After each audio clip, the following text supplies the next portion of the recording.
Good evening. Good evening, everyone. I think I should say good evening, Cleveland Heights, because it looks like we're all here today. Good evening, everyone. Good evening. Thank you. Thank you. Good evening and welcome to this candidate forum presented by the Cleveland Heights University Heights chapter of the League of Women Voters of Greater Cleveland with our co-sponsors, Heights Libraries and Future Heights. We're pleased to welcome all of you here, those who are live streaming, and those who watch the recording on the League's YouTube channel. I'm Betsy Tracy, co-chair of Voter Services, with Janice Foster of the Cleveland Heights chapter of the League of Women Voters. Thank you to the candidates in the mayor primary race who are here with us tonight. Thank you to the city.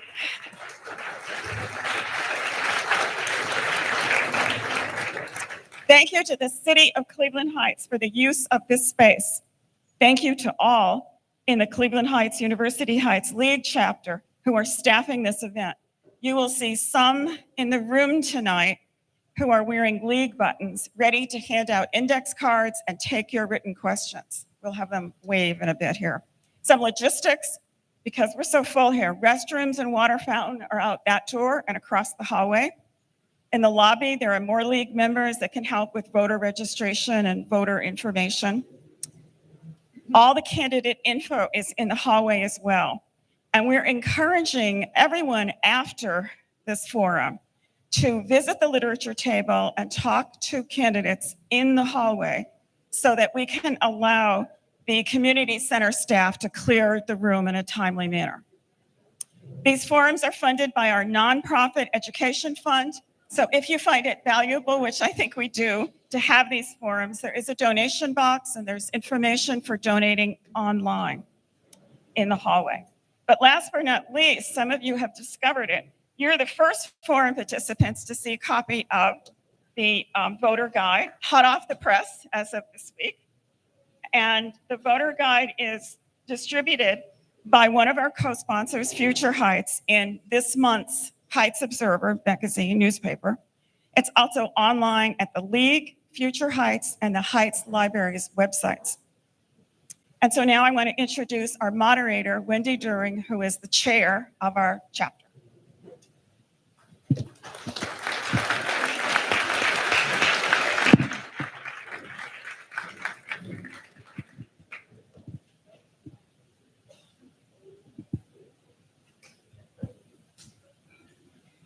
Welcome, everyone.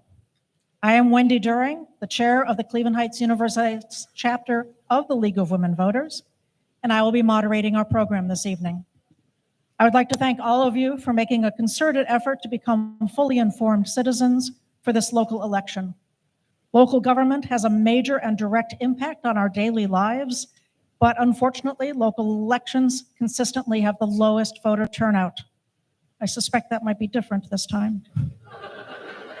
The League of Women Voters, a truly nonpartisan political organization, is recognized for its impartiality and respected role promoting informed and active participation in government and advocating for good government policies. The League is valued by both voters and by candidates and elected officials because we insist upon and make possible the fair exchange and expression of views upon which democracy depends. If you want to know what democracy looks like, this is what democracy looks like.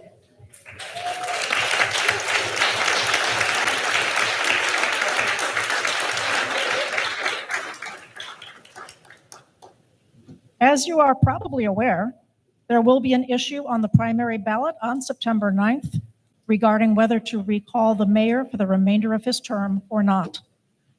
We will not be taking questions nor discussing the recall issue tonight. In the voter guide, you will find the ballot issue statement and an explanation of the impact of the issue. We have also posted this information on vote411.org, along with, I hope, the pro and con statements regarding the recall issue. We, the League, have not taken a position. This tonight is a forum to hear from the 5 candidates who are seeking election to the position of elected mayor of the city of Cleveland Heights in January of 2026. The elected mayor will serve as the chief executive of the city, overseeing all departments and divisions of city government. The mayor will also serve as the director of public safety. It is a 4-year term, which pays $115,000 per year. This is a nonpartisan primary, and the top 2 candidates in the primary will then face off in the main election on November 4th. Before we begin tonight's forum, let's review the rules. We ask candidates and their supporters to refrain from wearing partisan items such as campaign buttons inside this room. Campaign materials may be placed on the literature table outside in the lobby. This is a forum to hear and question the candidates. It is not a debate between opposing candidates. Each candidate must appear in person, which we have achieved. Thank you. Each candidate will have 2 minutes for an opening statement and 2 minutes for a closing statement after a question and answer session. Time limits will be strictly enforced. Our timer will give candidates a 30 or a 15-second warning and a signal when their time has ended. Only written questions will be accepted. We do not take questions or comments from the floor. Please raise your hand to receive a card on which to write your question or to turn in a card. You can also email your question to heights@lwvgreatercleveland.org. That's all one word, heights@lwvgreatercleveland.org. The mailbox is being monitored this evening. League screeners will review submitted questions in order to avoid duplication, to provide a diversity of questions, and to ensure readability and appropriateness. We will also not ask the questions tonight which are already in the voter guide. Please check the guide for those additional questions which the candidates have already answered. Finally, we ask the cooperation of the audience in avoiding expressions of support or opposition to any candidate during the presentation time or answers to questions. This only takes time away from the candidates, and time is precious this evening. Please remember that the purpose of the evening is to hear from the candidates so that each resident might make their own best-informed decision regarding their vote. Anyone creating a disturbance might be asked to leave. To quote Thomas Jefferson, information is the currency of democracy. May you all be made wealthy by your presence here tonight. We have 5 candidates running for Cleveland Heights mayor. Candidates, this is for a 4-year term with an annual salary of $115,000. The candidates are Deanna Bremer Fisher, Marty Gelfand, Laura Kingsley Hong, Jim Petras, and Davita Russell. Audience, please remember to raise your hand to get a card for writing questions or to submit your written questions. Candidates, you have 2 minutes for your opening statements. Candidates have drawn numbers to determine the order in which they speak, and they are seated now in that order. So beginning with Mr. Petras, your opening statement, please. Thank you, Wendy, and thank you to the League of Women Voters for hosting this event this evening. My name is Jim Petras. I'm a member of the Cleveland Heights City Council, and I'm running to become mayor because, like so many other residents, I'm frustrated by things like potholes not getting fixed. And I believe that in order to get them fixed, we need a mayor who has a record of bringing people together and getting things done. I work in IT as a project director. In this role, I bring together people every day to solve challenging and complex problems. I earned my MBA from Case Western's Weatherhead School of Management and have professional development certificates in a number of areas such as emotional intelligence. I'm out in the community every day. I'm looking at problematic properties and trying to resolve issues that residents bring to my attention. But despite working hard on city council, a council member can only do so much. Council can legislate all at once, but the mayor is the one who is ultimately responsible for getting things done. If elected, I'll focus on delivering the core city services our residents expect and deserve. This means fixing potholes and resurfacing streets, ensuring timely snow removal, and upgrading our parks, pools, and the community center so that families have great places to gather. We'll bring the community together to decide on a real plan for Cumberland and actually make it happen. unlike those meetings of the past where nothing came from them. I'm grateful to be endorsed by other council members, including Tony Kuda, Craig Cobb, and Gail Larson. These are people who know and work closely with me, as well as other local elected officials, such as the mayor and city council president of our neighbor, South Euclid. Thank you for taking time to join us this evening in person or on YouTube. Look forward to answering tonight's questions, and I'm happy to stay after as long as anyone would like. People are welcome to move who are unable to see. We do have some chairs over here, a handful of chairs over here. Thank you. We're also being asked to stand when you speak. Stand at the table, please.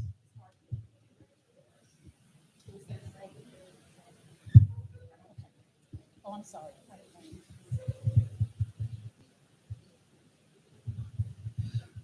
Good evening. I would like to thank the League of Women Voters for this opportunity and for the residents to be here tonight. My name is Davita Russell, and I'm running to be your mayor. My decision to run for mayor for Cleveland Heights comes from a deep place of purpose, rooted in service and advocacy. And I believe that real change starts with us. I'm dedicated. Our city needs experienced, compassionate leadership that listens, unites, and delivers. I'm stepping forward because I'm ready to lead, to build upon the decade of my service. I've been calling Cleveland Heights home since 1975, leaving racism in the Collinwood area where my family found Cleveland Heights to be welcoming and a safe community. I'm married here. I rented here. I'm a homeowner here, and I'm a neighbor here. And I'm a property owner. I have been a part of this community for 50 years. I'm a school bus driver, trusted with the most precious cargo, our children, who understands what it means to be a blue-collar worker. I'm a substitute teacher who understands leading, setting the vision, creating the plan, and making decisions that impact and shape the quality of life of students. I am an elected labor leader for 30 years. I understand formal executive authority. I understand contracts and contract negotiations, making appointments, submitting budgets, enforcing rules and regulations, laws, vetoes, and reporting, protecting workers and organized workers, mobilizing collective actions, and how to stay out of jail. I'm a CEO and founder of my own nonprofit, the Ohio Alliance of Community Education. And I'm here as Davita Russell asking for your vote. Oh, no, that's yours. Oh. Ms. Bremer Fisher, please. Oh, we have one? Good evening. I'm so glad to see so many people here tonight. In 2019, Cleveland Heights voted overwhelmingly for a new system of government. We voted for that, but we didn't vote for the mess that we're in. It's time to press the reset button. Good evening. My name is Deanna Bremer Fisher. I'm not interested in drama. I'm running for mayor of Cleveland Heights because I want to serve the people. I want to get things done. My track record shows that I get things done. I've had success at Future Heights, as well as next door in University Heights. As executive director of Future Heights, I launched the Heights Observer. I used the arts to boost economic and social vitality. I created a small grants program for neighborhood-based projects. I started the Future Homes program that rehabbed abandoned homes. Working for a neighboring city has given me a chance to take on important projects. I'm especially proud of our sustainability efforts, including new recycling and citywide composting programs, plus the approval of the Heights Regional Active Transportation Plan. I've worked directly with the mayor and with each of the department heads. I've learned the ins and outs of government finance and how to work together with our unions. I was part of the team that solved the redevelopment problem at University Square, so I'm ready to take on the redevelopment of Severance Town Center. On day one, I wouldn't need to learn how local government works because I've been there, I've done that. When elected, Here are my top priorities. 1, restore public confidence in local government. 2, redevelop Severance Town Center. 3, rebuild city infrastructure. 4, revitalize neighborhoods. 5, hire and retain a qualified city administrator so I can work on top priorities and other strategic initiatives. As mayor, I will hire qualified people and I will create opportunities for them to thrive and get things done. My leadership experience reflects a lifelong commitment to inclusive community building. And as mayor, I'll roll up my sleeves and get to work quietly and methodically with no drama. I will get things done for Cleveland Heights. Thank you, Ms. Bremer Fisher. Mr. Gelfand, please hold your applause.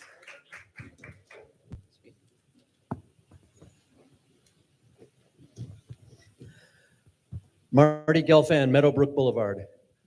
I'm running for mayor. I grew up here in Cleveland Heights, went to Boulevard, Roosevelt, and Heights. After high school, I joined the Navy. I was on submarines for 6 years. After that, I stayed on the East Coast, went to college at St. John's in Annapolis, and then stayed in Washington for a few years doing environmental advocacy. I came back to Cleveland to go to Case Western Reserve Law School. After graduating from law school, I went to work for then freshman Congressman Dennis Kucinich and stayed with him the entire 16 years he was there. I was part of his leadership team as senior counsel. I worked on many projects. We saved steel mills, hospitals, saved jobs. I worked with mayors throughout the region to help get federal and state money for roads, bridges, infrastructure. While I was still there, I did live 18 years in South Euclid in the Cleveland Heights University Heights School District. While I was there, I was on the Facilities Accountability Committee for the rebuilding of the high school and the middle schools. And I served 9 years on South Euclid City Council. I learned how an elected mayor system is supposed to work. And the way it's supposed to work is together. Co-equal branches of government. 9 years on council. I was 7 years the chairman of the safety committee. I worked closely with the police and the people to get things done. I listened to the people. I brought things to the attention of all of our department heads. I was very disappointed when the new mayor came in calling himself a strong mayor. That's nowhere in the charter. It's an elected mayor, and an elected mayor is co-equal. He wouldn't let council people talk to his department heads. That's crazy. That's how you get things done. If you're on council, you're out in the community, you talk to people, you bring it to the city's attention. That's what I'm going to do. I'm going to work with council, work with the people, and be a great. Ask you for your vote.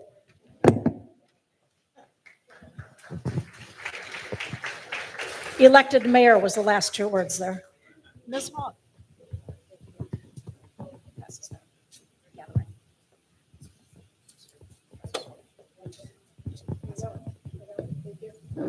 Thank you. Thank you to the league and everyone present and paying attention to this very, very important election.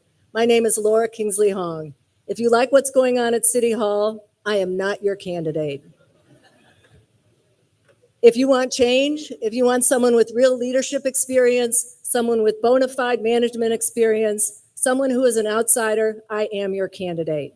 The other candidates will tell you that it's their government experience that should get your vote. But I'm telling you that experience with dysfunctional government is not the kind of experience we need. The culture at City Hall has to change.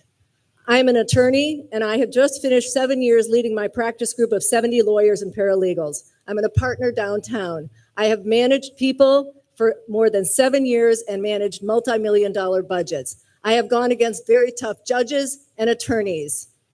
And I have done this all without a blink of the eye as an Asian American woman in a profession that has not been very kind to minority women. I ask you to Google me and Google the other candidates. And I assure you, you will see that my management experience and leadership far surpasses theirs, my bona fides.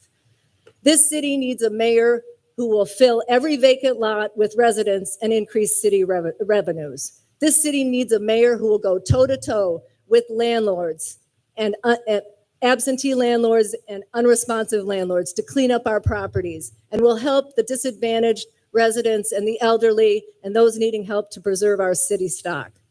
This city needs a mayor who will fight for severance. And if the developers of severance have interests that do not align with our city's goals, long-term and short-term, we will find another developer who will. And we need a mayor who will lead our city staff and our employees to do the best that they can do to deliver top-notch services in an equitable manner to all of our neighbors. And I am that mayor, Lord Kingsley Hong. Thank you. Thank you, Ms. Hong.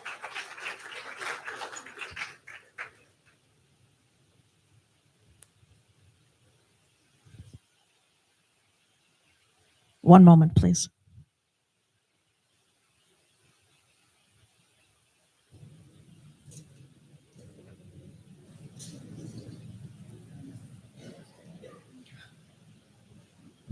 For the question and answer period, I remind the candidates to please stay within the allotted time period of up to 1 minute for each response. Note it's up to 1 minute. You don't have to fill the whole minute if you don't have things to say. And 30 seconds for any follow-up statements if necessary. In an effort to give fair time and challenge to each candidate, I will rotate the order of answering each question, with the first question starting with the first question, and down the row, the second question starting with the second person, and so forth. I am virtually guaranteed to mess this up at some point. I do not do it intentionally, but when I do, just say, it's my turn, or I will leave off the last person. But this way, each person gets to answer first and gets to answer last. So it's my method. All right, we have been collecting questions from online and from here tonight. The ones that we received online, we have been able to process in advance, so I will be starting with those as we accumulate questions from you here tonight. Question number 1. How would you improve the city's responsiveness to community needs and priorities? Mr. Petros. And if you can stay in your place, but stand up maybe so people can hear and see you more easily.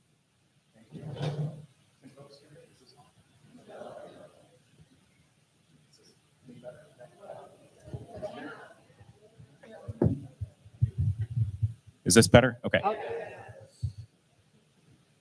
So how many folks here have, in one job or another, had an annual review? Believe it or not, at City Hall, there is no system of annual reviews. I think that this is a really good opportunity so that we can... Okay, is this better? Okay. Speak directly. I think that by creating a system of annual reviews and working with directors to assign goals and objectives, we could be more likely to get work done throughout the city. Last year, for example, $500,000 was allocated for a variety of sustainability projects, but at the end of the year, not $1 was spent. I believe that having this system of goals and objectives and annual reviews will help us to get more done. Thank you.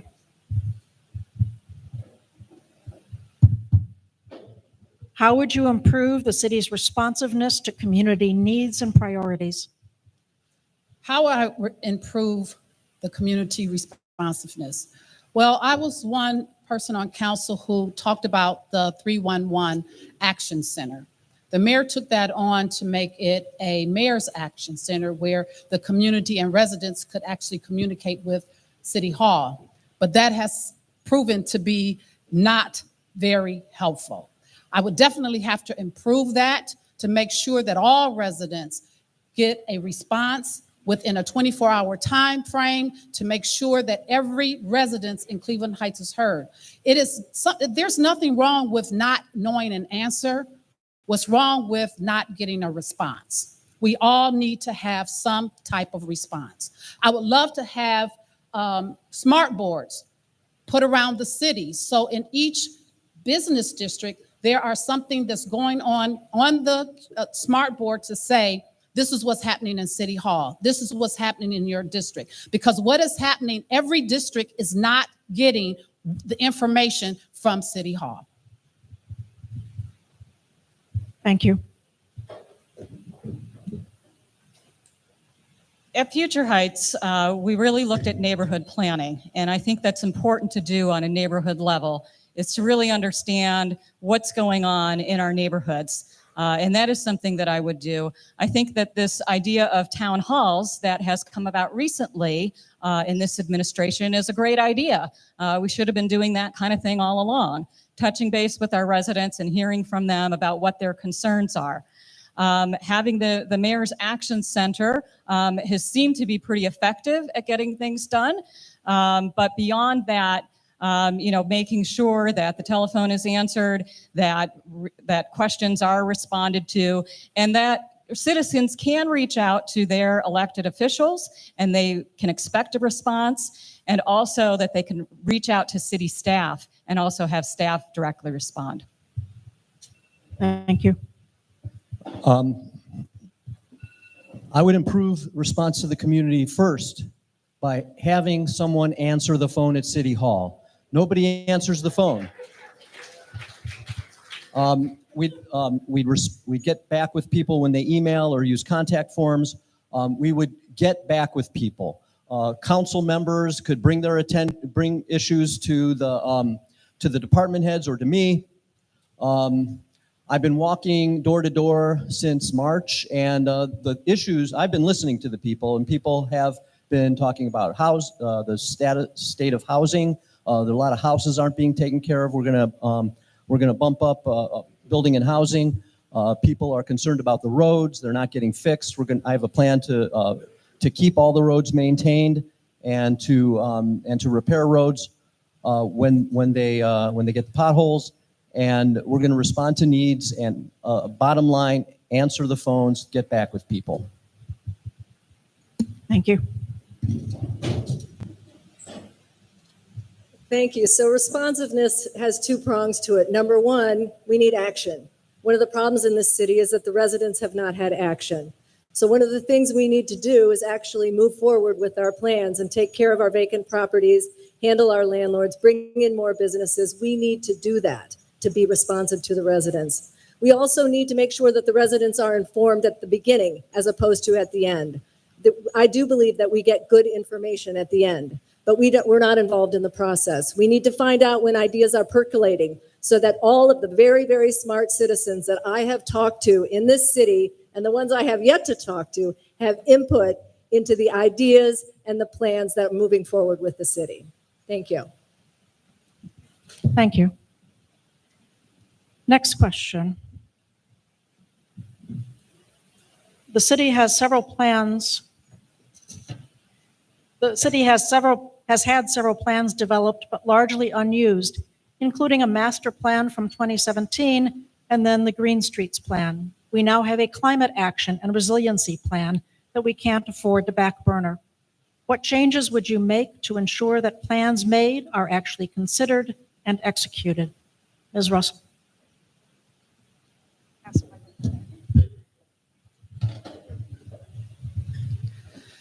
That's one thing about our city. We love plans. We love to create a plan. We love to have meetings, but we love to never take any actions to move anything forward. So as a labor leader, what I have always been taught, you sit down, you have a conversation, you discuss what the plan is. You create this I can't get it out. Thank you, strategic plan. And then you take action on it.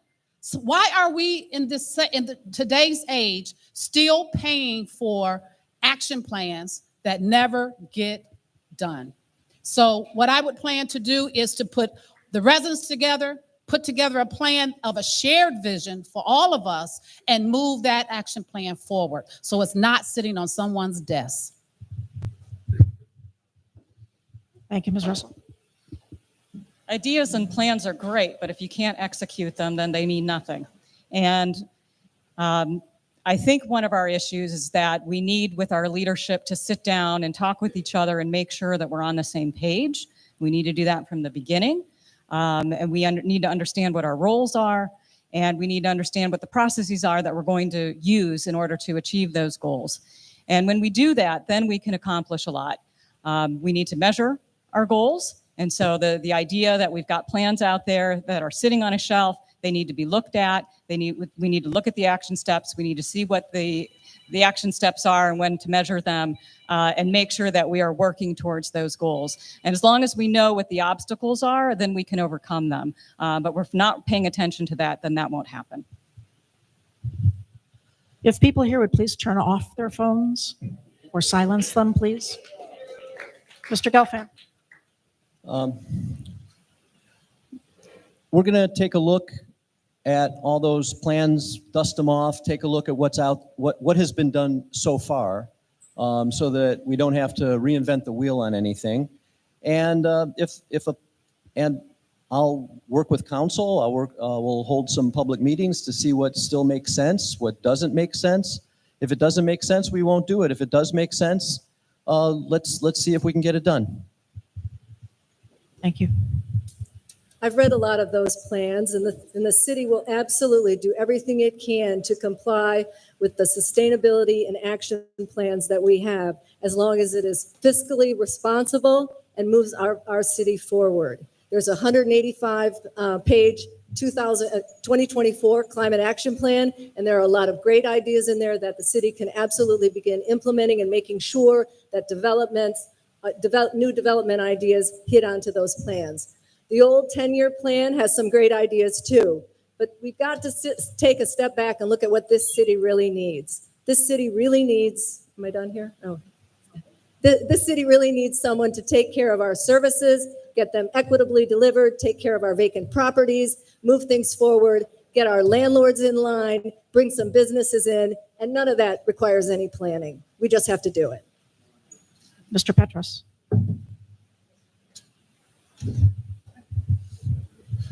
We have the plans, but I believe that we need a mayor who has a record of bringing people together and getting things done if we're ever going to execute on them. I am that person. Also, like I shared earlier, I want to work with the directors every year to ensure that they have goals and objectives that we mutually agree to, so that we can then check in with them periodically throughout the year to make sure that progress is being made, and where there are hurdles, we're working with them to overcome them so that we can actually execute on these plans that we've paid money to have created. Thank you. Next question. City of Cleveland Heights has an aging infrastructure. What is your strategy for funding and prioritizing road, sewer, and utility repairs? Ms. Bremer-Fisher. Road, sewer, and utility repairs. Ms. Bremer-Fisher. Yes, the city of Cleveland Heights does have aging infrastructure. And just like every other city, we got behind during COVID. We need to get caught up. And so what we need to do is we need to create an infrastructure plan, meaning that we have to understand what it's going to cost and how much investment we need, how much we're going to be able to do each year. And we need to allocate the funds for that. We need to staff up for that and make sure people are trained and have the tools that they need to get the job done. Because just because council allocates funds to fix roads, for example, if we don't have the equipment, if we don't have the personnel, we can't get that done. So we need to do that. We need to make sure that we can hire and retain qualified people, and that we give them the tools and the training that they need to get their jobs done. And I will do that as mayor. Thank you. I'm going to have Public Works look at every road every year and rank them 1 to 5. 1, we don't have to do a thing because they just got done. 5, it should have been done last year. We better get it done this year. And before we even spend a dime of city money on the 5s, we're also going to find out what the utilities need to do. Does the water department or the sewer district need to tear up a road, fix some stuff, put the road back together? We'll let them put the road back together. We'll spend our money on the roads that aren't getting any other money. And we'll get those 5s done first. And if we have enough money to get the 4s done, we'll get the 4s done. And we'll keep paying attention to the roads. And because we're going to be answering the phone at City Hall, when we hear about a large pothole, we're going to go out there and fill it. Ms. Hong. Thank you. On the website is a map of the 2025 capital improvements projects that are going on or supposed to have gone on. So the first thing to do is to assess those capital improvement projects and see if they've actually come to fruition and what else is left in those projects. The second thing is to see then what's left to see what else needs to be addressed. And similar to Mr. Gelfan's comments, we need to rate those properties, rate those streets, and see which ones require the most attention. That's where I'd start. Thank you. I'm going to moderator role here, intrude. If we could assign one microphone to the first three and one to the last two. No, this one's not working. Test. Okay. I don't think anyone ever asked, are we spending enough on our roads? Whenever I drive down Euclid Heights Boulevard, it certainly feels like we're not. So I took the initiative to look at a bunch of nearby towns and see what they're spending on their roads. And across a lot of different metrics, such as square miles, population, number of lane miles, many of them are spending a lot more than us. And it's not that we don't have the money. I think that it's a matter of prioritizing the money.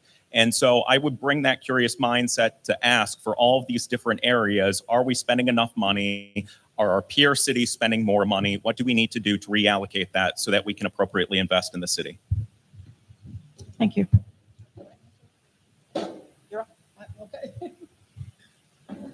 I do agree with Councilman Petrus. We need to allocate more funds to our roads and our infrastructure. But what we have to do first, we have to assess the staff, because we are very short on staff in every department. We cannot get anything done if we don't have the proper staff.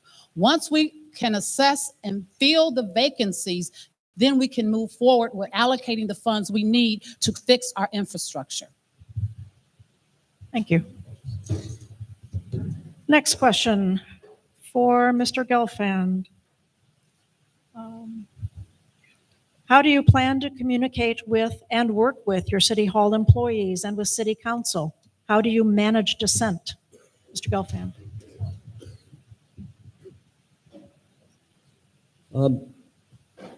It's really just a matter of listening, working with staff. I do intend to have department head meetings probably once a week. We'll have staff meetings. I believe in treating people well. I'm very sorry to hear about all the problems that that the current mayor is having with staff, and I wouldn't have those problems because I would be listening to them the whole time. I would treat them with respect.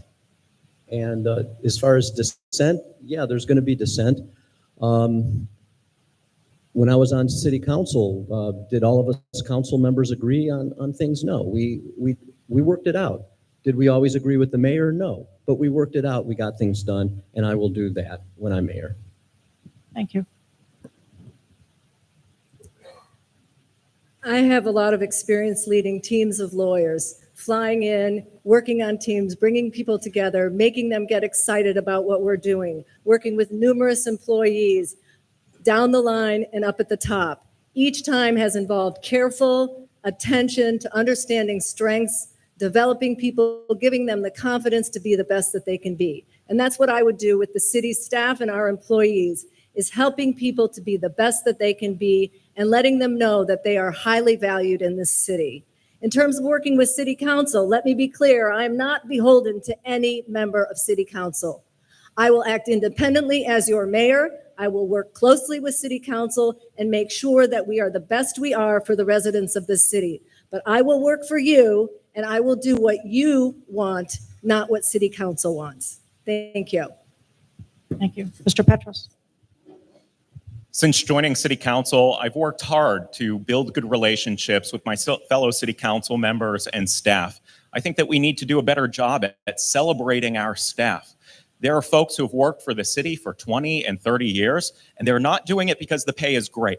They are doing it because they love the job, and I think that we need to do a better job at recognizing their work. I would love to sit down with each of the council members and understand what their goals are. Everyone runs for a reason. There's something that they want to achieve. And so I want to make sure that I understand what those things are and they understand my goals so that we could come up with shared priorities like they do in Shaker Heights. Every 2 years, the mayor and council in Shaker sit down, come up with a list of priorities to make sure that they're all rowing in the same direction. And I would do that if elected mayor. Thank you.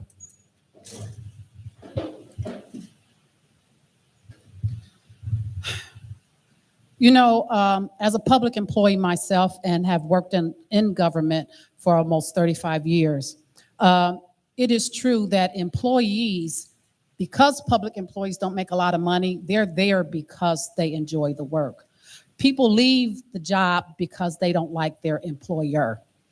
And what you have to be able to do with employees is to show them respect, dignity, listen to them, make sure they are on task, have a firm hand with making sure they understand that the residents come first, not the other way around. We must collaborate with each other from the top, from the bottom, all the way across. For city council, I would try to develop and create a liaison between council and the administration so that there is a person who's there to be able to talk to city council as well as the administration to make things flow evenly and make sure things get done with dignity and respect and a listening ear. In University Heights, we have weekly directors and chiefs meetings where we talk not just about the things that are on the council agenda that evening, but also issues that are cross departments, issues that people have that they need help with, et cetera.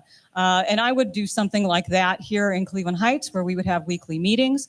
I would also empower my staff to be able to talk directly to council members. All I would ask is that they keep me informed.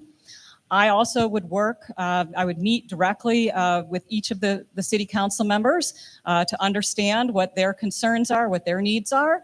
And also, as many of our neighboring cities do, having a retreat together with the administration and with city council is a great way to make sure that we're on the same page, that we understand what our goals are, that we're all working in the same direction.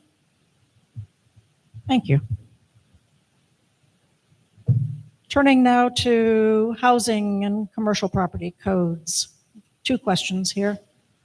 One is, what would you do about absentee landlords whose property is in violation of Heights housing and landlords in general? And what would you do to ensure code enforcement with respect to residential and commercial properties? Ms. Hong. Thank you so much. For those of you who have been following my campaign, that has been my tagline and my most important passion for this city. We absolutely need to enforce the code with the landlords. And as an attorney, that's pretty low-hanging fruit, if you ask me. It's not very hard to go ahead. We have to track some of these landlords down and start enforcing the code. And if they're not responsive, we need to start fining them. And if worse comes to worse, some of these properties we're going to have to take over. We're going to have to declare them as nuisances and push that issue forward. But we're absolutely going to have to move forward on that. That's in terms of landlords. Commercial properties with landlords, we have to help our business tenants. They are clamoring for more help from the landlords. The landlords are destroying the properties and they can't run their businesses. So we absolutely need the help of the businesses on the properties to tell us what they need so that the code is enforced for those landlords. And I think there was a third one, but I forgot what that was. Thank you. Thank you. Mr. Petros. Thank you. Here in Cleveland Heights, believe it or not, if you have housing violations, if you are an absentee landlord and you have housing violations, you can still get your occupancy permit renewed. I think that is ridiculous. If there is a problematic property on a street that has a bunch of violations, we should not renew that. Instead, we should use that as leverage to get those things resolved. And Wendy, I'm sorry, could you repeat the second part of the question?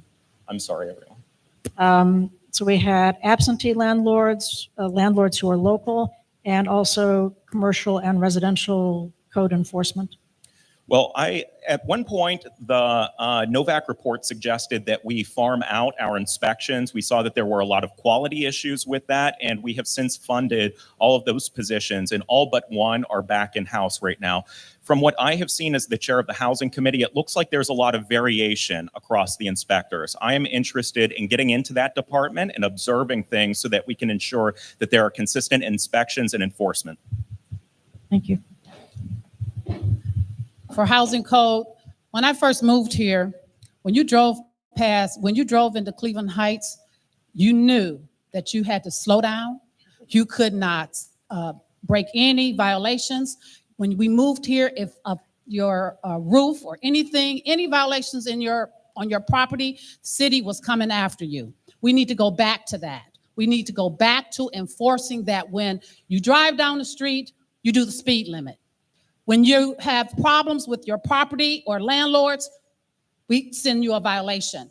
We have to make sure that we partner with the judge and who's creating those violations and making sure they are penalized for not keeping up their properties. We have to enforce that so Cleveland Heights can be a more beautiful place than what it is now, because the violation codes are not happening. In the business districts, that's what's happening and why people are leaving Cleveland Heights, for the simple fact that the rents are high and the landlords are not keeping up the business district properties, and we need to put violations on them.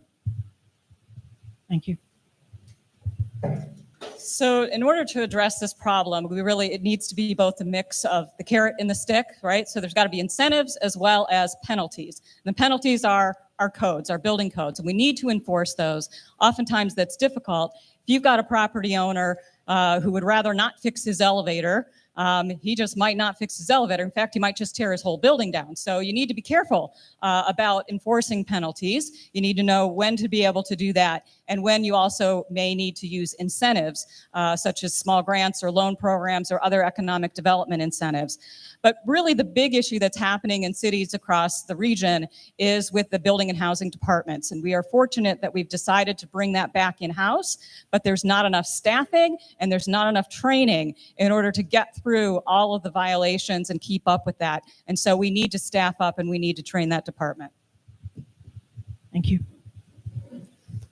I plan to do what I like to call gentle enforcement. Both words are important. Gentle is you get your list of citations and we work with you. The city works with you to help you get it done. You know, you might not be able to afford to do everything at once, so you do what you can, get an extension, we'll work with you. But the enforcement, and you might need some low interest loans or possibly some grants, and we can work with you on that. The enforcement part, though, is a lot of people just don't do anything, and they need to go to court, whether they're owner-occupiers or whether they're absentee landlords. We're going to take them to court and get it done. We need to enforce. We have a great housing stock. When I go door to door, I'm always seeing a lot of beautiful homes that people are taking great care of, and then they're always complaining about the house three houses down. I look at that and it's horrible. It should be enforced. We need to take care of our housing stock. Thank you. Mr. Petros, if I'm correct about this.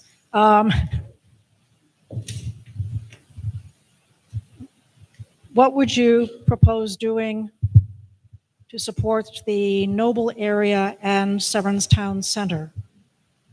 There have been many studies, but not much action. Yep. Thank you. So with regard to Severance, I'm very grateful that Ryan Porter and Impact were able to bring NAMDAR, the property owner, to the table. As many people know, NAMDAR has a strategy where they bought up about 400 dying malls across the country. They try to milk them of their rent, subdivide them, and sell them off. I'm grateful that Ryan was able to bring him to the table, but at the end of the day, they're going to go back to Long Island, and we're going to have to live with whatever is built there. So I think that the city needs to be more assertive in working with them and advocating for the things that we would like to have here in Cleveland Heights.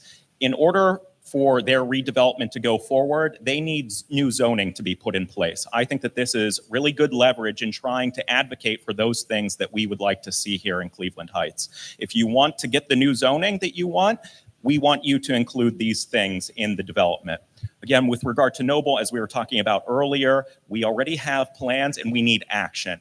We allocated a bunch of ARPA money to support various neighborhoods, including Noble. We need to actually act on dispersing that money. Thank you.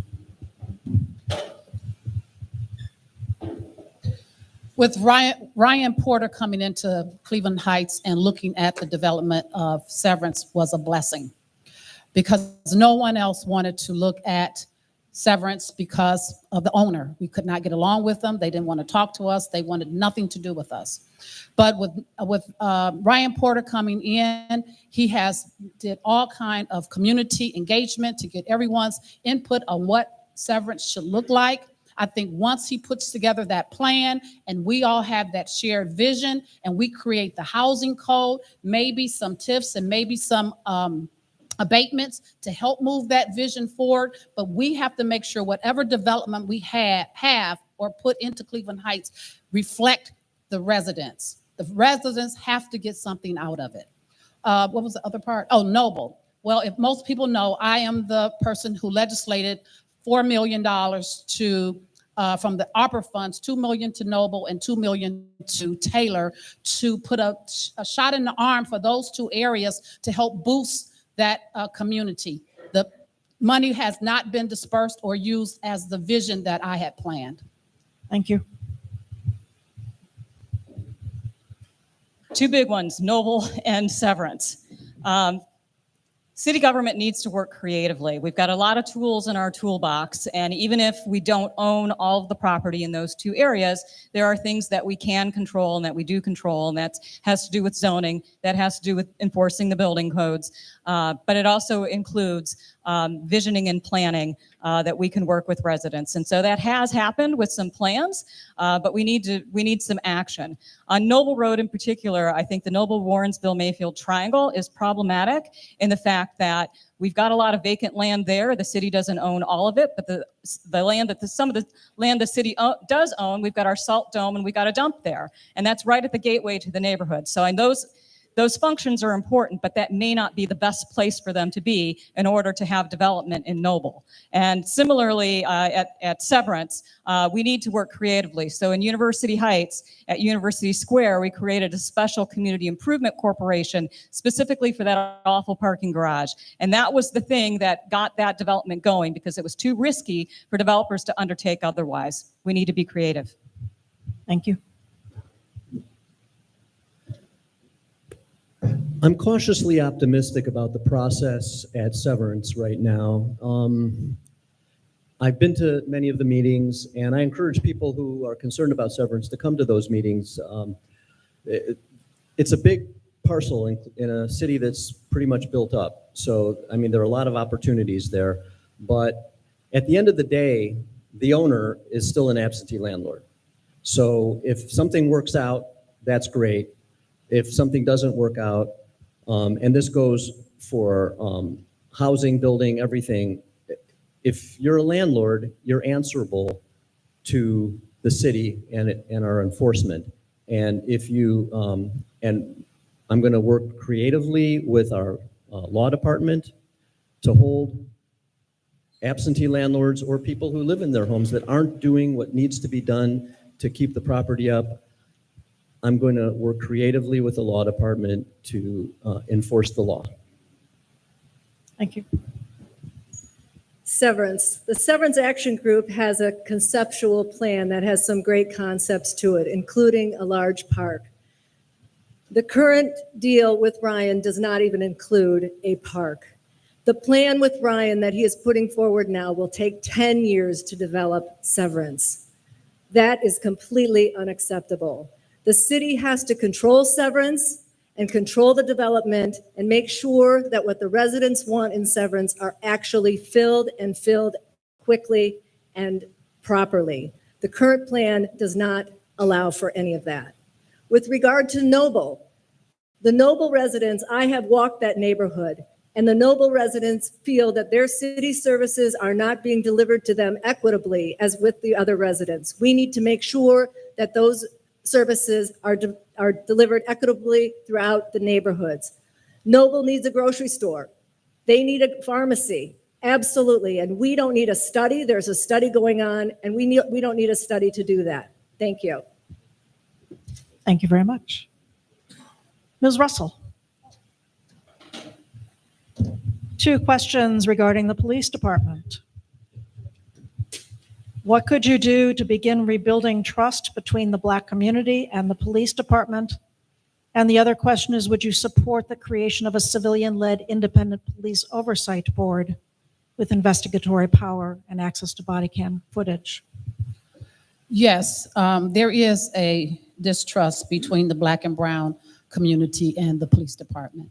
And we have to merge that trust by bringing the police department more into the Black and brown communities and building a relationship.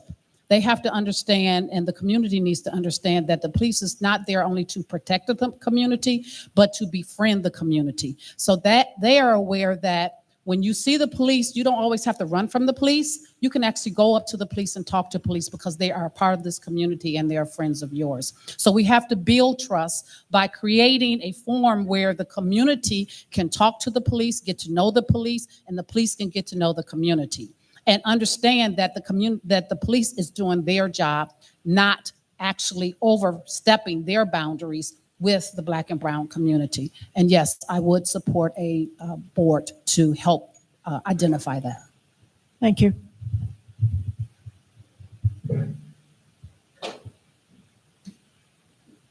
In terms of rebuilding trust within the police department and throughout the community, with all community members. And it is about getting out into the community, having beat cops like we used to have, who are patrolling the commercial areas and the school areas and getting to know the people there. It's doing things like National Night Out that just happened on Tuesday. It's doing things like Coffee with a Cop. And the holiday shopping programs and all of the community outreach that police departments do. We need to do more of that in our neighborhoods, not just at City Hall, but in our neighborhoods. And what I support, a Citizens Oversight Committee, absolutely. There are a number of things that the Racial and Justice Task Force had recommended that we need to implement. Thank you. One of the things that was successful for us in South Euclid when I was on council there is working with neighborhood groups who, just to organize the groups, to get the groups organized. Some of them are already organized, some of them want to organize. And what's useful is having block clubs, and some people who have some crime issues in their neighborhood want to have block watches. And the way to do a block watch is to have people meet with the police. There, we would assign, different police officers have different areas that they're in charge of, and we create these block watches in neighborhoods that want it. If they don't want it, then we don't need it. But if they want it, we create these block watches so that people get to know the police and work together and know who to call, put a face at the end of the telephone number. And I would support a citizen oversight board. Thank you. I've spoken to at least 2,000 of you knocking on your doors, and every single one of you have mentioned in some form or another you want to feel safer. You want to feel safer in this town, and how you feel safer takes a variety of complexions, I will say, and yet one that I often hear is a greater positive police presence. And this is in every single neighborhood, by every type of home, by every type of, whether it's rental property. I hear that constantly. We absolutely need to include more police officers around in our neighborhoods. The Noble area is crying for more police presence. Those who live next to neighboring cities, our sister cities, are crying for police to come closer to those borders. We absolutely need to include that. In terms of a police oversight committee, I need to talk to the chief of police. I need to get a better understanding from the police side because I'm quite familiar with what the citizens want, but I would like to make sure that we work closely with the police department to do what is best for our city. Thank you. Thank you.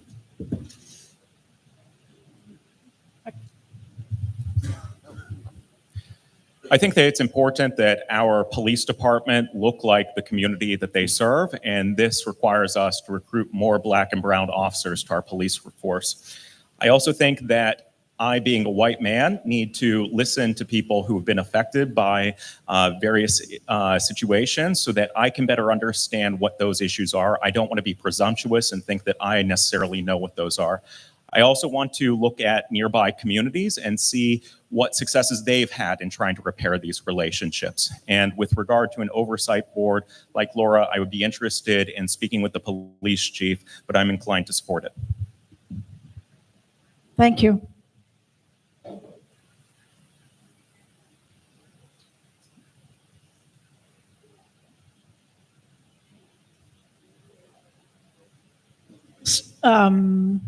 Where am I? Starting with, hi, Deanna, Bremer Fisher.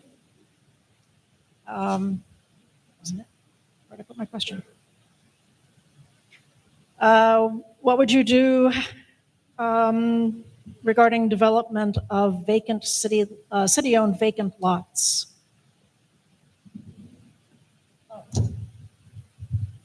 All right, city-owned vacant lots. We've got quite a few of them. The city's main response during the housing crisis with deteriorated homes was to tear them down, unfortunately. And the majority of those lots are still vacant. So we need infill development. And, we've tried in fits and starts to try to work with developers, but we need to look at what neighboring cities have done. South Euclid, for example, has been very successful in recruiting developers and getting them to do scattered site infill housing development. And we can do that too. We just need to learn from them, not make it too onerous on them. Yes, what would help would be to have some approved designs, pre-approved designs that residents have already bought into that fit in with the community, so that we know what we're getting. But we need to simplify things, and we need to follow through with the developers who are interested.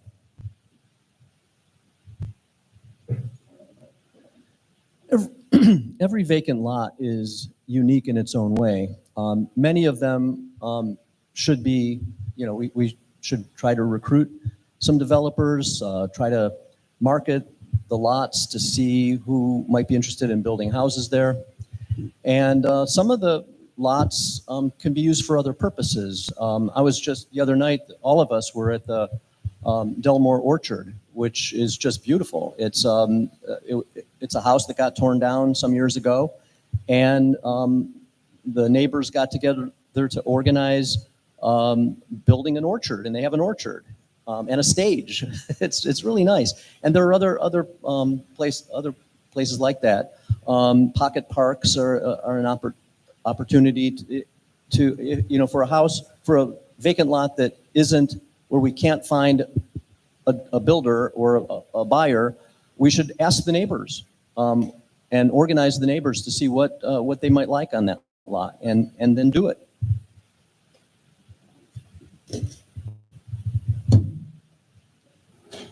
One of the more recent pieces of data is that this city has 600 vacant properties, and 200 are owned by the city of Cleveland Heights. Many of those properties people are trying to get, and yet they are running into huge hurdles to get those properties. And by people, I'm including small local developers who want 3 or 4 of those properties. They want to develop them, and yet they are running into roadblocks at City Hall. I talked to a woman 2 days ago on Derbyshire, where she's trying to buy the city lot behind her and over, where she wants to build a 1-story home that she can move into. She's about early 70s, and she wants to be able to move into it in a few years when she needs a 1-story home. She has tried time and time again to get that property, and the city has stopped, roadblock after roadblock. I have talked to people who want a community garden next door, and again, the city has created a roadblock for a community garden. These are simple things that the city can do on a lot of those vacant lots, but we also need to use them to bring in revenue. Thank you. In Cleveland Heights, 70% of all of our housing is at least 80 years old. And so it's important that we have new housing of all types, and infill housing is an important part of that. Over the last 4 years, only a handful of infill lots have been built, but I think that there are some things that we could do. So firstly, the city is said to have a reputation of being bad for business. I'd like to talk with developers so that I could better understand what those challenges are and try to identify ways that we could overcome those hurdles. I also agree with Deanna, the need for pre-approved plans. South Bend, Indiana is a city that has had a lot of success with that, and something that I know that Future Heights at one point was talking about, and I would love to see the city champion and have in place. Also think that we should take a look at our zoning. So maybe it's the case that there are some ways that we could modify things to assist with the development of these vacant properties. So for example, if there were a developer that had 3 properties on a single street, rather than having to go approval processes for each one individually, maybe you could go through an approval process for all 3 of them at once. Thank you. We have a lot of vacant properties, but I think we need to look at the vacant properties district by district, because there are certain areas, such as the Noble area, they may not want pocket parks because they don't want to worry about crime. They want homes. They want to be able to increase their property values. You may have another district that want pocket parks. You may have another district that may want orchards. So you have to assess the community to find out what they want in their community. I'm on the Planning and Development Committee, and with Vice President Kuda and Councilman Cobb, and we have been looking at all of the vacant lots and trying to put together a plan as we speak regarding how to bring in a developer who will build 40 homes at one time. One house here this year, one house here next year is not feasible. We are looking at the plans that South Euclid is having, where they just built 200 homes in a year. If they can do it, we can do it. Thank you.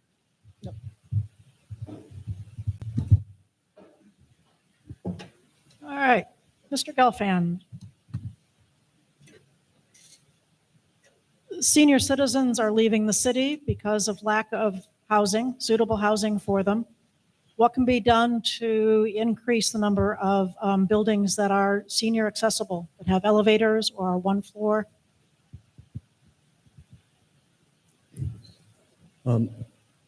I think we should do everything we can to enable seniors to stay in their homes as long as they want to, as long as they can.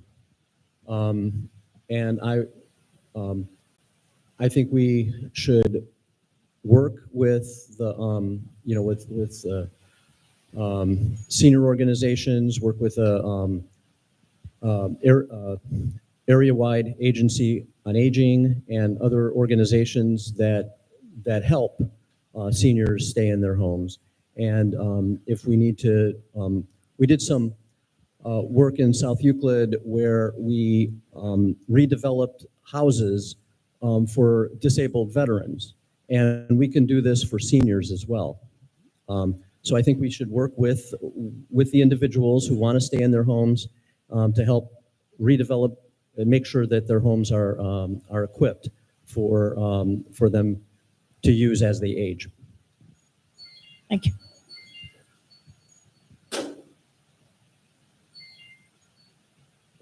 So we have 2 prongs to this. One, helping seniors being able to stay in their homes if they want to stay in their homes, providing additional services to get their sidewalks plowed, to get there are some services to help them with trash, to help them with transportation, and to provide them with services so that they can remain in their homes. Then we also have senior housing, people that want to move and live in 1-story flats or community so that they have closer transportation and the community can support them. With regard to those developments, I know that there is discussion and there are talks about building that type of senior housing, and we absolutely need to move forward with it to help seniors in this town who have contributed to this town for years and want to stay here.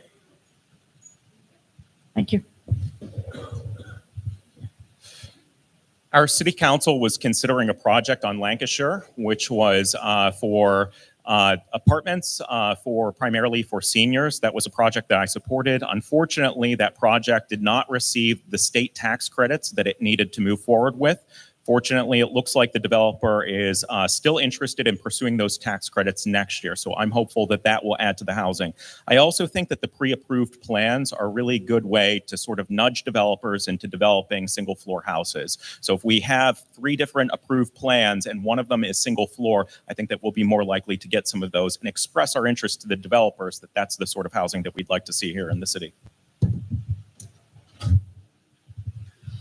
Yes, attending the National League of Cities, and I was able to hear Secretary Marcia Fudge speak to inform us that the highest poverty rate in our city now is our seniors, because the interest rates, not interest rates, the Property tax? thank you. All of the real estate tax and everything is putting them out of their homes, and they are becoming poor. And what we need to do is make sure that they have revenue and resources to live in their properties and in their homes. But we also have to talk about building homes for seniors that are affordable, not just homes for seniors. They have to be able to afford them on their income.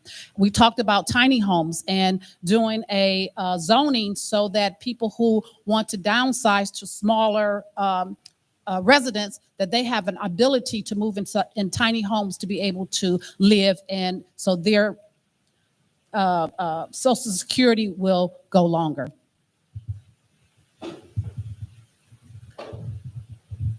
So in terms of, so that's two parts of it, making sure that seniors can stay in their homes. Part of that are things that are in the active transportation plan, for example, of fixing our sidewalks, making sure that it's easier for homeowners to do that and more affordable for homeowners to do that, so that everyone can get around. But secondly, we have already talked about vacant lots, and that's such a big opportunity because we don't have enough homes that have first floor bedrooms or attached garages, things that older people want. We also talked about some of the big opportunities we have, such as Severance Town Center, which is a place where we can build housing that would appeal to our older residents. And we've also talked a little bit now about zoning reform. So accessory dwelling units is another option to help our older residents be able to stay in their homes and have more housing options. Thank you. Ms. Hong, regarding the youth of Cleveland Heights, what ideas do you have for for providing more services for youth in Cleveland Heights? One of the people references the recent disruptions of city festivals. And how are we addressing informed ways that we can provide safe and well-thought activities for youth? I fully support the return of more festivals. I think everyone would, frankly. And we do have some great activities for youth already in Cleveland Heights, but we need to expand them, no question about it. We need to, that Severance has got to be part of that plan. It's got to be a place where families and our youth can gather and play and create. It's absolutely critical to the growth of our city. We also need to bring in more activities for our youth, that in addition to using our schools, more activities for youth and expanding our rec center. Some people want to know what's happening to the second ice rink. Should we consider a pool? I'm just throwing that out there. Should we, what are we doing with the things we already have? Are we really embracing our youth and giving them opportunity to gather and to socialize and to get away from technology, or actually maybe embrace technology, but at least do it together and do it as a community? Thank you. I have traveled across Northeast Ohio to look at public pools and recreation facilities. There are some really amazing facilities across Northeast Ohio, and there is no reason why we can't have them here in this city. In February of 2024, in this very room, we were talking about concepts for the future of Cumberland, and nothing happened from there. I'm interested in bringing the community together to decide on a direction and actually start taking steps towards that. I also think that we need more programming. So looking at other cities, they tend to have more programming. This is my 4th year assisting with the planning of the Happy 5K here in the city. The proceeds from that event go into the Youth Recreation Scholarship Fund. I think that we need to do a better job. That has a balance of $80,000. I think we need to do a better job at getting that money out so that people, young people in our city, can participate in more activities. When you talk about youth activities, you need to talk to the youth. We can't provide anything for the youth without talking to the youth. As a council person, I created the advisory board for the youth to be on the Parks and Recreation Board, so we can hear from the youth. I have a great relationship with the schools and the superintendent. I have been in the schools and I have met with the students of promise, who are the seniors and between 10th and 12th grade, to let them know You live here too. Why we don't hear your voices? I have met with the gangbangers, the people who are in gangs, to find out why we are seeing and hearing all of this violence. What do we need to do to help you diminish the violence in our community? So when you talk about youth, we can't determine what the youth want. We have to go directly to the youth.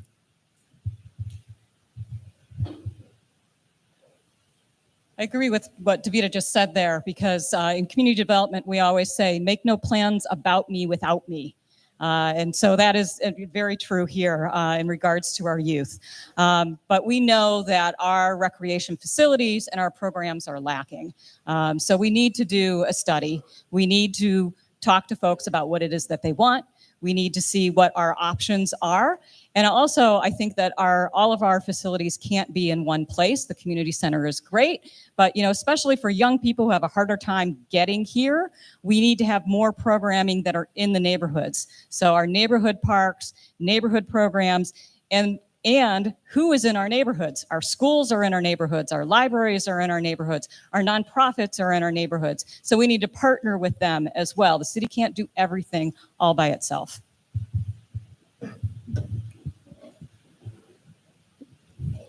We have some great parks: Kane Park, Cumberland, Denison, Forest Hill. We need to ask people what can we do to help improve these. Now, one of the things that I hear a lot is there's not enough programming for kids. There aren't enough day camps in the summer. And I think we can partner with groups that are already working on some of these things, such as Reaching Heights. I'm on the board of Reaching Heights. We have a great music camp in the summer that we can work with. It can work with the city. The city can help promote it. Building Heights, which does teaches kids filmmaking. They have a great program. There perhaps more we can do with those programs and other programs to make it part of a larger recreational opportunity for kids. Thank you. Mr. Petros, what plans do you have to improve basic city services such as bulk and yard waste pickup to ensure that our neighborhoods look attractive and inviting? I think that it's important that we appropriately set expectations. So if we say that leaf pickup is going to begin on May 1st, it needs to begin on May 1st, or a communication needs to go out explaining when it will. I also want to create a culture of see something, say something among staff in City Hall. So as they're driving around the city and they notice stuff that has been left behind on a tree lawn, maybe it's the case that they themselves aren't responsible for picking it up, but I would like for them to reach out to the staff who are responsible so that things don't continue to get ignored. Finally, I think that a lot of people, they'll see something left behind on their tree lawn and they don't know if it's the case that no one drove by or if they did something wrong. I think that it would be great if the staff could create a door hanger where the team member goes and puts it on the door explaining why something wasn't picked up. So for example, a mattress, you need to wrap it in plastic. Maybe it's the case that the homeowner doesn't know that that needs to happen. And I think that that will help to improve these services. Thank you. I agree with see something, do something.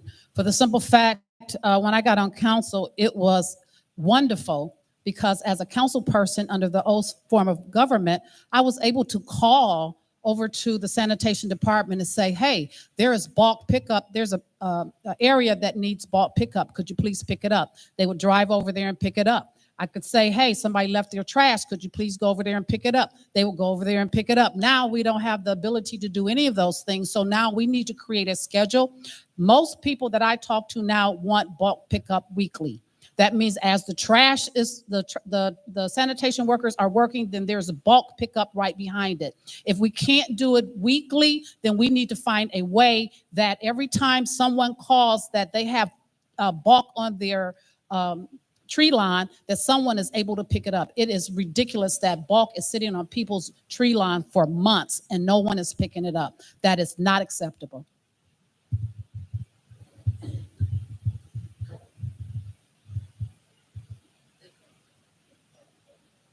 So we need to look at our city processes and make sure that they're correct and they can actually be implemented.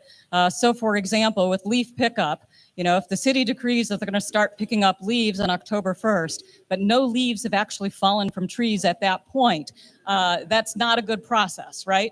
So we need to take a look at those things and see what can actually happen. We need to make sure that we've got the right equipment, we've got the right staffing, that they've got the right training, and then communication is super, super important, because the other piece of this puzzle is the residents. So the residents themselves need to buy into a process. So for example, in University Heights, we just implemented a new recycling program. They had done backyard recycling in plastic bags. Now we're asking them to put their carts out on the curb. So we needed to do a lot of education, not just once, not just twice, but continuing education about how to do that properly, what to put in the carts, et cetera, et cetera. We've improved from 30% to over 62% in less than a year.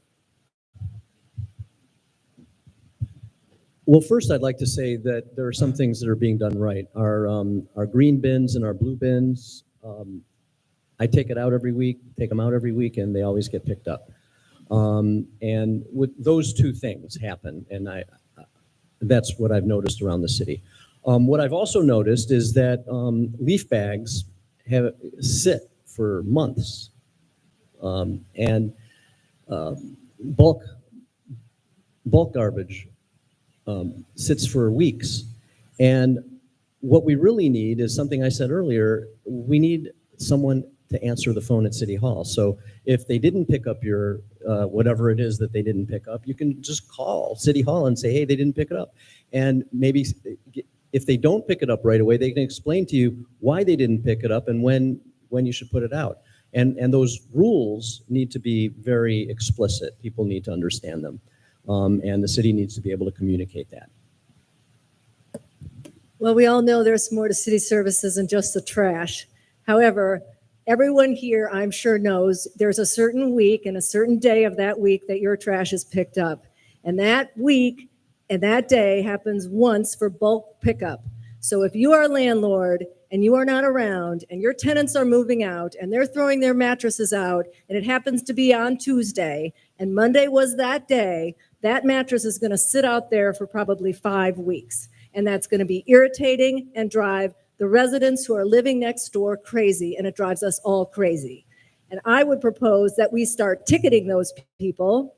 If you want to do warnings first, that's fine. But come on, folks. Those people have to follow the schedule. And for those of us who are following the schedule and it's not working out, then we do need some response from City Hall. But I submit that the vast majority are folks that are not following the schedule and they're not even around to see it. With regard to other city services, I'm told that they are not equitably being delivered, that some streets are not being plowed. We absolutely have to have a map and get that done properly. Thank you. Thank you. Ms. Russell. The most effective way to increase city revenue is to increase the number of jobs and well-paying jobs. There are also a lot of vacant storefronts. What could you do as mayor to fill some of those storefronts and bring more jobs into the city? Well, as we know, most people, our tax base is to add revenue to the city. We have to have people who work and live in the city. That's where our actual tax base comes from, not necessarily the property, because most of that tax base goes to the schools. But to have revenue to come into the city, we have to be able to fill those vacant storefronts with people who actually work here as well. So to do that, we need to talk to the landlords, because most of those properties are privately owned. So by them being privately owned and not city owned, we need to talk to the landlords to say, hey, we need you to be able to help bring in storefronts and businesses into those areas that we can have jobs as well as businesses.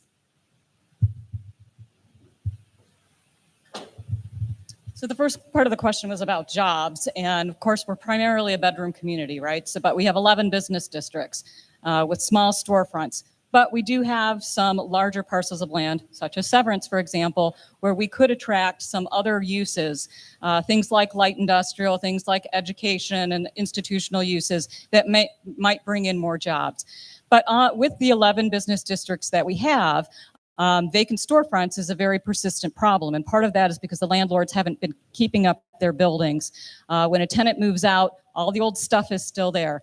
So a very effective strategy, it's been used in Cleveland and in other places, is to what they call white box a storefront. And what that means is to take out all the stuff and clean it up and spruce it up, make sure the HVAC, et cetera, is up to code so it's ready for the next tenant. And then lastly, let's work with our merchants associations and our special improvement districts to fill those storefronts, and where those don't exist, the city needs to help create them.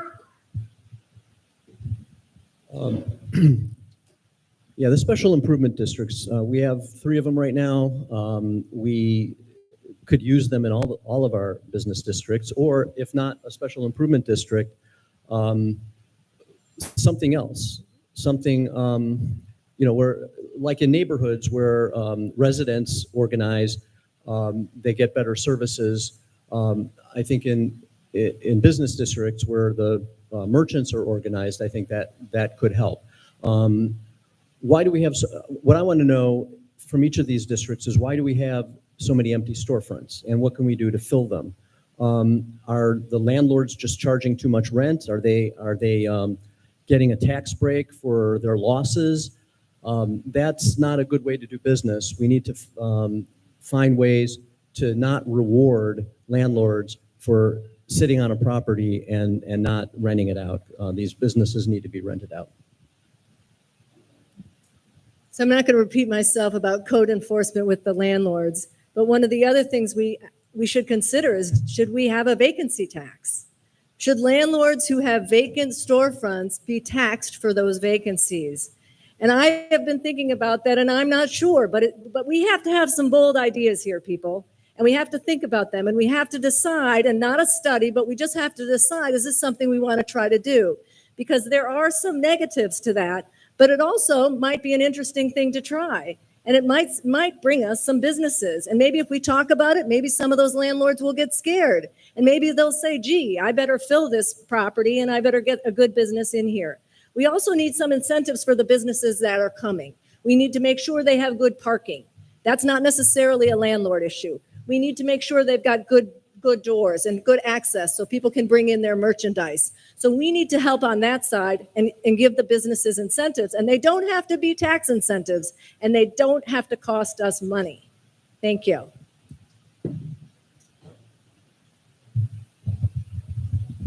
We have 3 special improvement districts, or SIDs, here in Cleveland Heights, one in Cedar Fairmount, one on Cedar Lee, and one in Coventry. They meet basically every other month. If elected mayor, I pledge that I will attend all of these meetings so that the property owners and business owners feel like they have a voice with City Hall. I also recognize that our economic development team is pretty small. There are just 2 team members on it, Brian Anderson and Julie Kaufman. They're great, but I think that this is an area where we should consider adding more team members so that we could better fill some of these vacancies. Thank you. Ms. Bremer Fisher. If you are elected as mayor, will you continue your current employment? And if so, how would you balance your multiple commitments?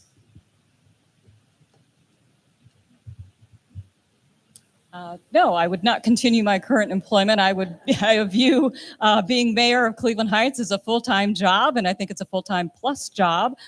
So I would devote all of my attention and energy to being mayor of Cleveland Heights.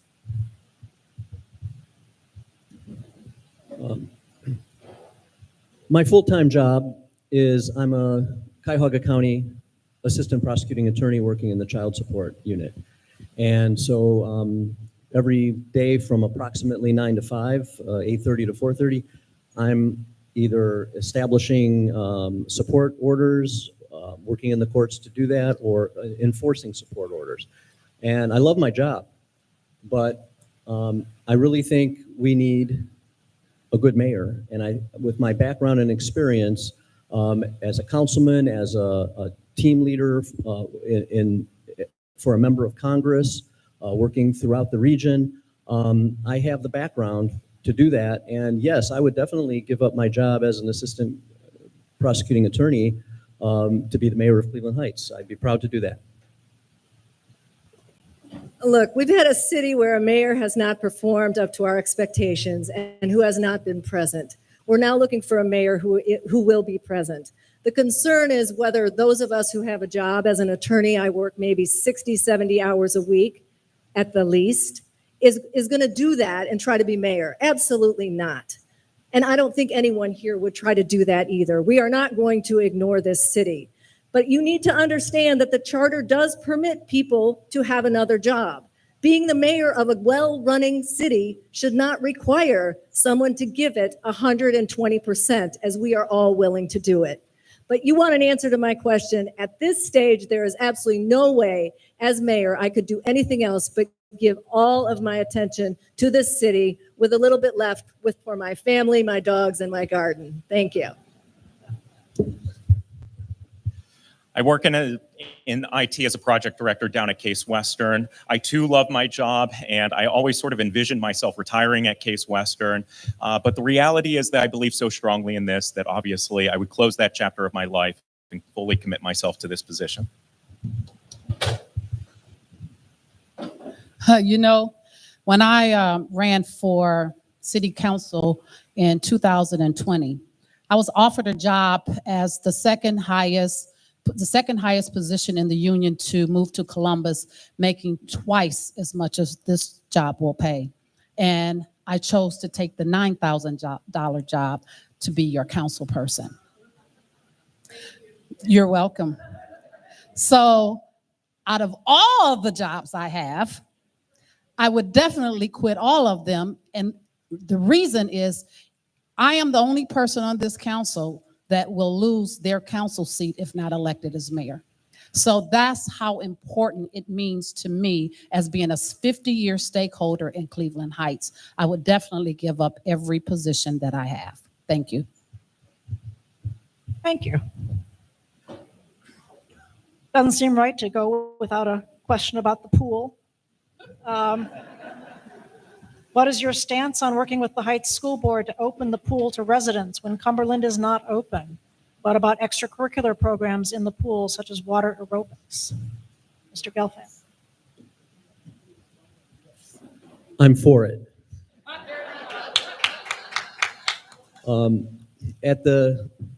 I am so proud of our new high school. I love it. I went to that high school. It didn't look like it looks now back then. I see Tammy over there. We went there together. It is so beautiful now. But even before it was rebuilt, they had pools, and it was available for the public to come swim at certain times. And there's no reason in the world why we shouldn't do that now. People are clamoring for it, and I think it comes down to the current mayor just isn't doing it. He's sitting on his hands. Well, we need a new mayor, and as mayor, I would open that pool. I would look for all kinds of opportunities for recreation.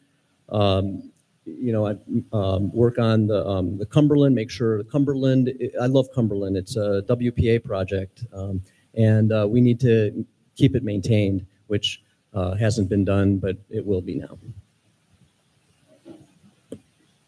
As someone who was a competitive swimmer for 9 years, I absolutely support opening up the pool. We also need to appreciate some of the consequences, good consequences. The more we have a closer relationship with the school and work with the people in the school, and we're there and we're present, the residents are involved, that will have exponential positive impact on our entire community. Note, we absolutely need to move all of those interests together to make sure they're aligned. Thank you. City Council authorized and directed the mayor to negotiate a facility use agreement with the school district. And later, City Council allocated funding to cover the cost of lifeguards. Unfortunately, as many people know, the mayor has just chosen not to follow that lawful directive. And so on day one, I would begin negotiations with the school district. The pool, the pool, the pool. Everyone knows, as the chair of the Parks and Recs committee, the pool came to my committee from the residents to open the pool. And I've been trying to open that pool for how many years now? A couple years. And I created legislation for $25,000 to fund the lifeguards. We've been pushing the mayor and pushing the mayor and pushing the mayor for I don't know how long, but I would definitely open the pool. Regarding the schools, I am the school. I represent all the school employees there. I have a great relationship with the superintendent. So there will be no issue far as the city and the school district having a common interest on the pool. Another reason I want that pool open as well, because it used to be where when you graduated from Heights, you had to graduate learning how to swim. That is no longer in existence. And we have a lot of students who do not know how to swim. And that's why I started the first day CPR class with all of the churches, so everyone would know how to swim and know how to save lives. Thank you.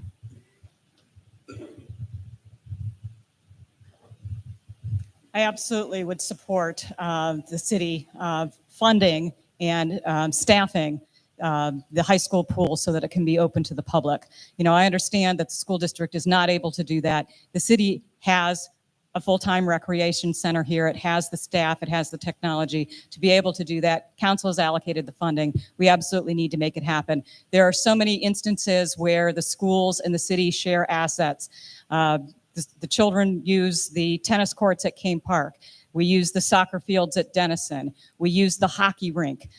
So there are so many opportunities to partner with our schools in order to use assets for the benefit of the entire community. That's what we should be thinking about, is what are the interests of the residents? How do we serve the residents together? And we'll support the schools, and the schools should support the city as well. Thank you.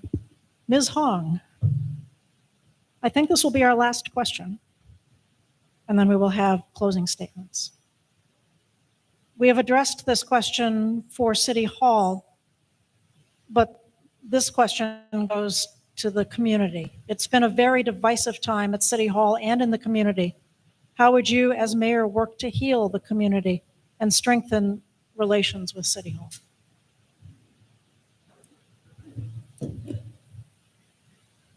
Well, I'm not a member of any club here. It's just me. And what that means is that I don't have special favorites.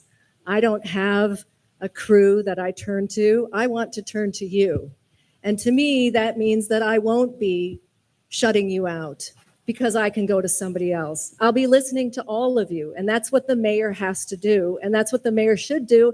And that's what I love to do. The greatest thing that I have done this year so far has been walking the streets of this city, getting my petition signed and talking to all of you. It has been fantastic. And those of you who have talked to me know what a joy, an absolute joy it has been. And I believe, and many folks have not really wanted, frankly, to talk to me, but they have never slammed the door. And I believe that this community is far more together than it thinks it is, and is far less divisive than it thinks it is. And our core values of loving Cleveland Heights are in fact the same. Thank you. I think that it's going to take some time for our community to heal and for residents to retrust our city hall. I think that working on city council, I've worked really hard to be present in our community, and I will continue to do that after being elected. I'll show up wherever and whenever and be available for people to talk with. I think that we'll also begin to rebuild trust by delivering on services. A lot of the lack of trust is from people feeling like the city isn't delivering the things that they need to, whether that's picking up the bulk pickup or filling the potholes. By delivering on those services, I think that that's also an important step towards rebuilding the trust. I agree. It's going to take some time to heal, but we are a community of love. We are a community that supports each other, and we just have to reinvent how we do that now, because we have to have a city of no tolerance of bad behavior, no tolerance of hate. We have to, the leader and the mayor has to put that forward to say, this will not happen in this city. number one. When I got on council, I started You Talk, I Listen forum. That gave everybody an opportunity in different communities, in all the communities, to come out and talk to me. That means you talk to me, I sit down and I listen to you. And I implement what you are saying to me. So we have to continue those types of forums as well. But as we move forward, we need to heal with each other. We need to figure out that we need to respect each other. We are neighbors. I came to this city running from racism. I came to this city as a safe haven. So I believe in this city has the strong sense that we can love each other again. We can buy into respect and moving forward and saying what has happened here now will no longer happen again.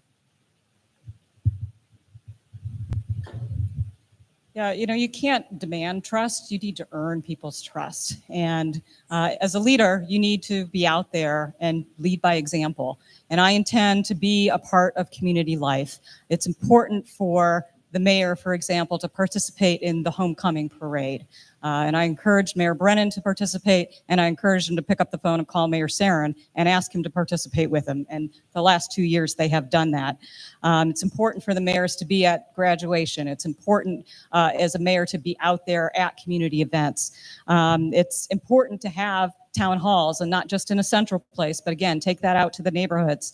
And it's also important that as I'm out in the community, whether I'm at the grocery store, and this is going to drive my family crazy, but if I'm out in the grocery store, if I'm at a restaurant and I see residents out there and they want to talk to me about something, I need to be off my phone. I need to be able to engage with them and have conversations with them wherever I might be.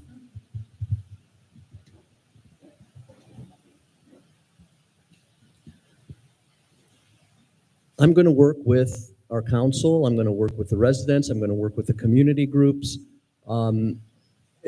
City Hall is going to be the people's hall. There's not going to be, okay, Friends of Kane Park, you're banished from Kane Park. Stuff like that's just not going to happen. If you're part of a citizens group, that means you care about the things that your group is caring about. The best thing a mayor can do is work with you. Just invite you to come to City Hall and talk and listen and figure out what the next move for your interest is going to be. I want to work with you. I want all 7 council members to have an open door where if somebody runs into one of the council members and says, hey, I've got a problem in my neighborhood, well, that council person should be able to go to me, to the department head, and it should be an open door. And the way we're going to heal is by opening the door and answering the phone. Thank you very much, one and all. Each candidate will now have 2 minutes for a closing statement, and we will go in reverse order. So starting with Ms. Ong, would you like to come to the podium to be more informed? Sure.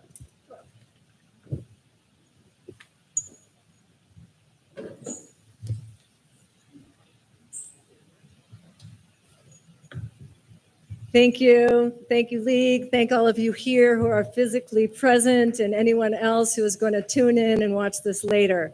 You are showing that you want to be informed, and I appreciate your attention to be informed. My husband and I have lived in this city for 40 years. We've raised our 2 girls here. I love my job. I have a great job, and I've been very successful at it. I could do it for another 10 years. But the question that comes to me often is, why are you doing this? Why are you running? And it comes from 2 places. 1, why would you do this when you've been so successful? Why are you bothering? This city is such a mess. And I'll tell you, this is my career. This is what I do. I know how to fix things. I know how to get the right people. We know what the problems are. We'll get the right people in and we will fix it. Together, we will all fix it. But the other question comes from another group of people who don't think that I've earned my cred, people who don't think that this city, I belong in this city. People who don't think that because I'm not part of government, I somehow am disingenuous and don't care about this city. And when they ask me, why are you running for mayor? They're really saying, how dare you run for mayor? They're really saying, how dare you run without my permission? When I started my petition drive, I got to talk to so many of you, and you reminded me of the power you have in this city, how smart you are, and how capable this city is and how we can get things done. Your voice will be heard at City Hall, and it will be heard in the beginning of the process, not at the end. because this is your city government. This is not a personal plaything. I am not a professional politician or political insider in this city, but I am also in this show to show that you don't have to be a professional politician. You don't have to be a political insider to be elected in this city. And when I prove that, I hope to see many more of you running for office in the next cycle, because this city needs you. I'm Laura Kingsley Hong, and I hope you will vote for me on September 9. Thank you so much. Thank you, Ms. Hong. Mr. Gelfand. Thanks. I'm Marty Gelfand. I'm running for mayor. Thank you all for participating in this. This was it's a full house, and you all, like me, love Cleveland Heights. In answering one of the candidates' questionnaires, they asked me how long I've lived in Cleveland Heights, and the answer is 30 years in Cleveland Heights and 48 years in the Cleveland Heights University Heights School District. I went to Boulevard, Roosevelt, and Heights. My daughter went to Garrity, Roxborough, and she's currently at Heights. We have deep roots in this community, and I love being part of it. I love the people here are really smart. I've been going door to door since March.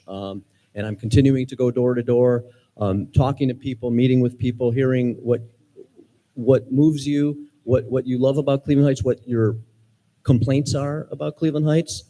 And I'm here to listen. I'm here to work with you. I'm here to work with the organized groups that form, because that's what we do in a city like Cleveland Heights. We get together and we try to make change. And I'm willing to talk to individuals who just want to be heard. I believe that that's how to run a city, and not to barricade yourself in City Hall and think that you're a strong mayor. Strength is in leadership and in teamwork. We earn the strength by working with the people and getting things done. And that's what I intend to do if I'm elected mayor. I intend to work with council. They're going to have an open door. We're not going to need to get a legal opinion to have a meeting with members of council. That's crazy. Now, there are some restrictions, but that's minor. My office door will be open to council, to residents, to groups. I want to hear from you. I want your voice to be part of what we do at City Hall. I'm Marty Gelfand. I'm running for mayor. I'm asking for your vote. Thank you, Mr. Gelfand. Ms. Bremer Fisher.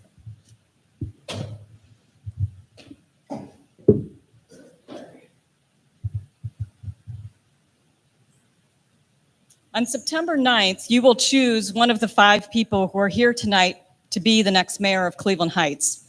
All of the candidates have good ideas and the best intentions. Your job is simple. Choose the one who is the best fit for the job.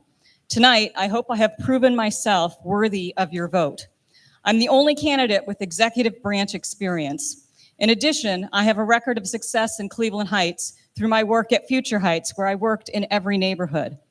I understand housing, community development, and economic development issues in Cleveland Heights. We have many challenges, but we also have many assets. This city can thrive when we have the right leadership in place. Together, we will restore confidence in local government. We will redevelop Severance. We will rebuild our infrastructure and fill our potholes. We will strengthen our parks and recreation facilities. We will revitalize our business districts and our neighborhoods.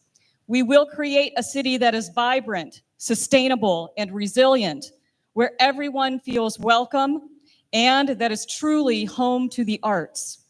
As I learned early on in my career, a great idea is only great if you are able to execute it. You have a chance to elect someone who not only has great ideas, but has the knowledge to be able to implement them. I have a vision, but I also have a track record of success. As mayor, I will roll up my sleeves and get to work for you. Slowly, methodically, without drama, without rancor, I will get things done for Cleveland Heights. I'm Deanna Bremer Fisher, and I would be honored to have your vote. Thank you, Ms. Bremer Fisher. Ms. Russell.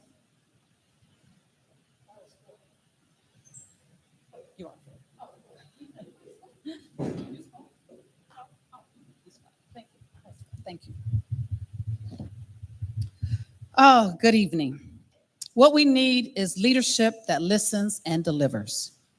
My vision for Cleveland Heights is clear. A strong, safe, and more unified city that reflects our shared vision. I'll invest in public safety through trust building, not fear.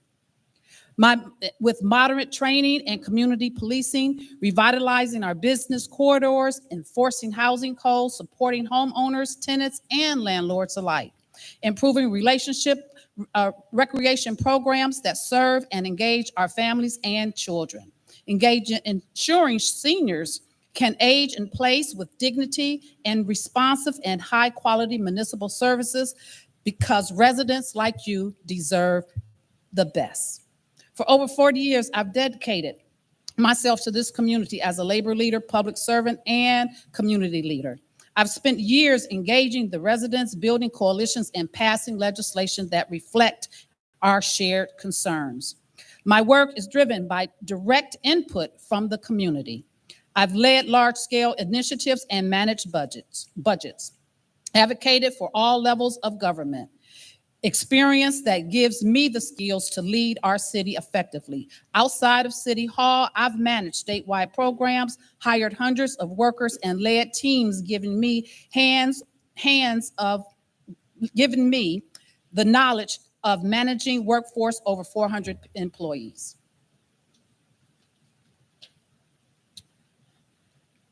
I will continue to serve you as I've always served before. If you loved me as your council member, you will love me as your mayor. I am Davita Russell, and I ask for your vote respectfully. Thank you. Thank you, Ms. Russell. Mr. Petros. Thank you, Wendy and the League of Women Voters, and thank you to everyone here for joining us this evening. For so many people, our city feels stagnant. City Hall feels unresponsive, and the services we count on just are not up to snuff. When knocking doors on Neela View, I met someone named Mo. Mo shared with me that over the last 6 months alone, he has bent 2 rims damaged by our roads. That is money straight out of his pocket. And it's frustrations like these that are the reasons for me running. I'm not running for the title, I'm running to do the work. My time on City Council has given me a clear-eyed view of what isn't working in City Hall, and my experience managing people and large initiatives has given me the practical skills to fix it. From filling the potholes to finally deciding on a direction for the future of Cumberland, I understand these issues and how to fix them, and I have the energy and determination to get them done. I'm blown away by the support and enthusiasm that so many people are showing for my campaign. I can't thank you enough. If you'd like a free yard sign or to learn how you could get involved, please visit jim4ch.com. Again, my name is Jim Petros, and I hope that I can earn your vote. Thank you so much. Thank you, Mr. Petros.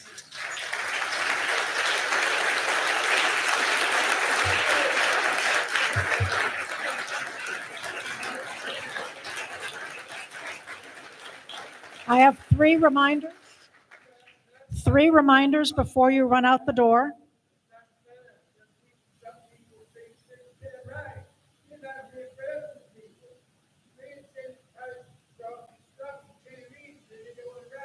I'm sorry, sir. I'm unable to do all of the questions. There's not enough time. I need to close out the meeting, sir. We have 3 reminders.